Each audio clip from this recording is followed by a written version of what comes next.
Howdy y'all, this is OBB, the Diecast News Guy, bringing you all with another next-gen Diecast review provided by my good friends at Circle B Diecast. Make sure to use that promo code OBBYT to get $5 off of shipping on your next purchase. And today it's on a diecast that I know probably mostly came out during the Stone Ages, aka last year. But you can also find this car in one of the newest waves that you can get at your Walmarts and Targets for Wave 7 NASCAR Authentics 2022. And it is on maybe a card that might or might not be worth getting. Get it because it's the name of the sponsor. Good Lord, Brian. How old is that joke now? God damn, I gotta get with the times. But this is going to be on Ryan Blaney's 2022 Würth Ford Mustang for Team Penske. And you can clearly see this car definitely is a little dated because, as you guys know, they no longer use the Penske chrome rims on the 164s, especially with some of the newer ones. I think like the Wabash and the Discount Tire car, they're basically like a gray metallic finish to them now because people are complaining about the chrome rims. I mean, I don't mind them, but they're definitely kind of overdone on the 164. Some people like to call these the Matchbox wheels as well, but a lot of people are wondering, well, why am I reviewing this car way too long now? It's because, let's just say Ryan Blaney just recently ran this car at Auto Club, and a little incident happened that is probably going to get me into a ticking mood, so let's go ahead and kick off this diecast review, the official unboxing of Ryan Blaney's 2022 Würth car. And alrighty guys, we got this diecast out of its box, and yeah, this is a really interesting paint scheme that we got for Ryan Blaney. I mean, I've kind of lost count of how many Ryan Blaney cars have got released. I mean, he definitely had with some of the most from what I know. Probably close to the double digits, probably. Heck, you know, that I guess that's pretty cool. I mean, could you imagine if we got like 12 Blaney cars with the number 12? That'd be pretty cool. But yeah, this is a paint scheme that he just recently ran at Auto Club, and yeah, I guess you could say he ran this car for 2 years in a row at Auto Club. But most notoriously, this paint scheme will be pretty much remembered as yeah, the car that all right, let's go and get the elf out of the room, guys. Ryan Blaney could have probably won the Auto Club race. I'm glad that Kyle Busch did, but you know what? Blaney probably had a good shot. But knowing the bad luck that Ryan Blaney had, or, you know, maybe when he ran over that black cat, I mean, first of all, that kind of sucks because I just recently lost one of my cats that's black, so that's some weird fucked up irony right there, so, God, I see you. But, maybe, I don't know, if that was the case, that why Ryan Blaney just started, I don't know, getting, like, strucken out with bad luck. I mean, coming from a winless season.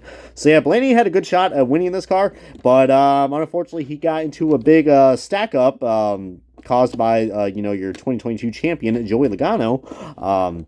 So ironic is that. So if Blaney's not fired up from last year, I'm sure he's gonna be really fired up after Auto Club. So expect a fast Ryan Blaney at Las Vegas. Hopefully I don't jinx him, but you know, I don't care about jinxes anymore. Blaney, I just want some good luck to happen for once because being a Blaney fan these last 2 years have been really rough.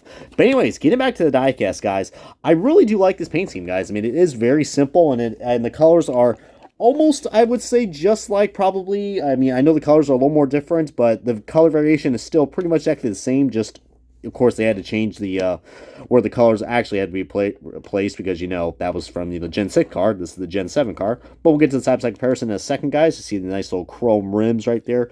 Which, you know, don't get me wrong. I mean, a lot of people did not really like this. I mean, I didn't mind it, but they definitely look cheap, to be honest with you. You got that nice, bright, beautiful 12 right there with the Würth logo. I keep thinking it's like Würth like German or something. I don't know. Maybe it's quite worth checking out on your Google search engine. But we got number 12 and the Snap-on right there and all these other automotive sponsorships, which you probably should have known if you are a Penske fan in IndyCar and also in NASCAR. But so far, it looks like we do got some pretty decent quality control right there. See the little spikes right there.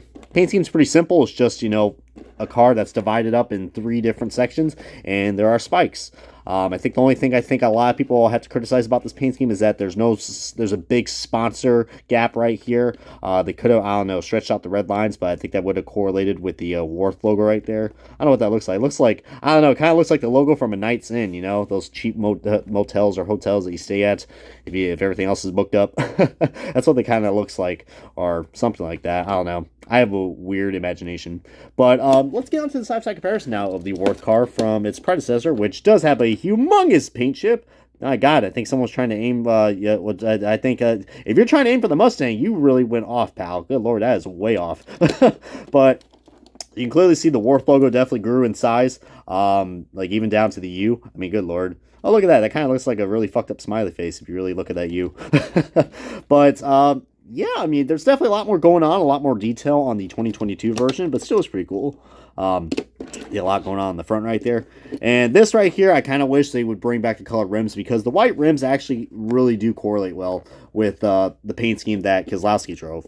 I would have loved it. Austin Cindric, I don't know, would have got the Würth sponsorship, but I mean, hey, you know, the Blaney car is starting to grow on to me. Some people still don't like it, but I think it looks really cool. I'm glad they didn't change it for this year. I mean, even though it's probably not going to get made, but so far it's still up for pre-order, so we'll probably see. But the black numbers as well. I think the only thing a lot of people don't, another thing I noticed about people criticizing this paint scheme, that they don't like this deep white line where the 1 and 2 is, but they did that so that way it would blend in better because it is a black number. So I know if they probably would just slimmed it down just a little bit, I think it would naturally flow better, if you know what I mean. Compared to the Keselowski car, this one flows amazing because you got the 3 different. They just work well with the sponsor, guys, and how the sponsors are laid out. So the Gen 6 car, I kind of wish they would have put that with the Gen 7 paint scheme, or put the Gen 6 paint scheme on the Gen 7 car, but I'm glad they decided to go with something different. Look at that back end, guys. Very aggressive looking with all those spikes and more Würth sponsorship right there. But yeah, feel free to comment below what you guys you think about this Würth car. I mean, you know, you guys could be the judge on it if it is worth getting, but I just realized we have ourselves a paint flick or a paint chip or something very random right there. That is not a Random Cup Series logo. That is, yeah, definitely a paint chip. So yeah, we do actually got a diecast quality flaw. So god dang it, Lionel. So but regardless of not, guys, I mean, if you guys do want to save some money, I mean, I got this because I'm a big Blaney fan, but they do have the NASCAR Authentics version of this, which is, you know, mostly half the cost, and it does have pretty good diecast quality, and it's not on the PTC mold. So definitely recommend if you can find it in your stores, or if you really love the Würth paint schemes, then go right ahead and get it, because, you know, it's probably worth getting in your collection. But anyways, I'm going to end the puns and this video right here. So tell me what you guys think down below in the comments. I appreciate you guys' continuing support on these diecast reviews. You know how much it means a lot to me. So yeah. This has been OBB, the Diecast News Guy. Thank you so much for watching, and I will catch you guys on another Diecast review momentarily.